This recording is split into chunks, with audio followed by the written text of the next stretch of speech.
കാൻവാർ യാത്രക്കിടെ ആക്രമണ സംഭവങ്ങൾ ഉണ്ടാകുന്നത് ഇപ്പോൾ പതിവായി മാറിയിരിക്കുകയാണ്. യോഗി ആദിത്യനാഥ് അതിനെതിരെ ശക്തമായിട്ടുള്ള നടപടികളാണ് എടുക്കുന്നത്. പക്ഷേ ഉത്തർപ്രദേശിന് പുറത്തുള്ള സംസ്ഥാനങ്ങളിലൂടെയും കാൻവാർ യാത്ര പോകുന്നത് കൊണ്ട് തന്നെ അവിടെയുള്ള ആൾക്കാരുടെ സുരക്ഷ അതാത് സർക്കാരുകളാണ് ഏറ്റെടുക്കേണ്ടത് എന്നുള്ളതാണ് മറ്റൊരു പ്രധാനപ്പെട്ട കാര്യം. ഇപ്പോഴിതാ രണ്ട് കാൻവാരിയാസ്, അതായത് കാൻവാർ യാത്രയ്ക്ക് പോകുന്ന തീർത്ഥാടകർ വളരെ മാരകമായി ആക്രമിക്കപ്പെട്ടിരിക്കുന്നു എന്നുള്ള റിപ്പോർട്ടുകൾ പുറത്തു വരുന്നു. അവരെ വടികളും ഇരുമ്പ് കമ്പികളും ചുറ്റികയും കൊണ്ടാണ് ആക്രമിച്ചത് എന്നുള്ള റിപ്പോർട്ടുകളാണ് നമുക്ക് ലഭിക്കുന്നത്.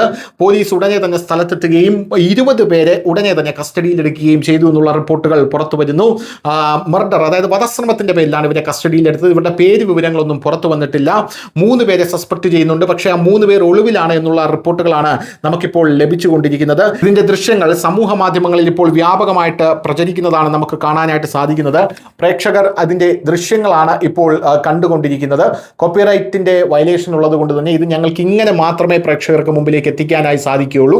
കാൻവാർ യാത്രികരെ ആക്രമിക്കുന്ന ഈ ദൃശ്യങ്ങളാണ് പ്രേക്ഷകർ ഇപ്പോൾ കണ്ടുകൊണ്ടിരിക്കുന്നത്. ഇപ്പോൾ ഇതിന്റെ പേരിലാണ് വലിയൊരു ജനക്കൂട്ടം തന്നെയാണ് 2 കാൻവാർ തീർത്ഥാടകരെ ആക്രമിക്കുന്ന കാഴ്ച, ഗ്വാളിയോറിൽ ആക്രമിക്കുന്ന കാഴ്ച ഇപ്പോൾ പുറത്തു വന്നിരിക്കുന്നത്.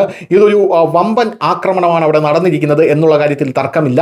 എന്തായാലും 20 പേരെ പോലീസ് കസ്റ്റഡിയിൽ എടുത്തിട്ടുണ്ട്. സസ്പെക്ട് ചെയ്യുന്ന 3 പേർക്കെതിരെ പോലീസ് ഇപ്പോൾ നടപടികളുമായി മുന്നോട്ട് പോകുന്നുണ്ട് എന്നുള്ള റിപ്പോർട്ടുകളാണ് നമുക്ക് ലഭിക്കുന്നത്. News desk news Malayalam.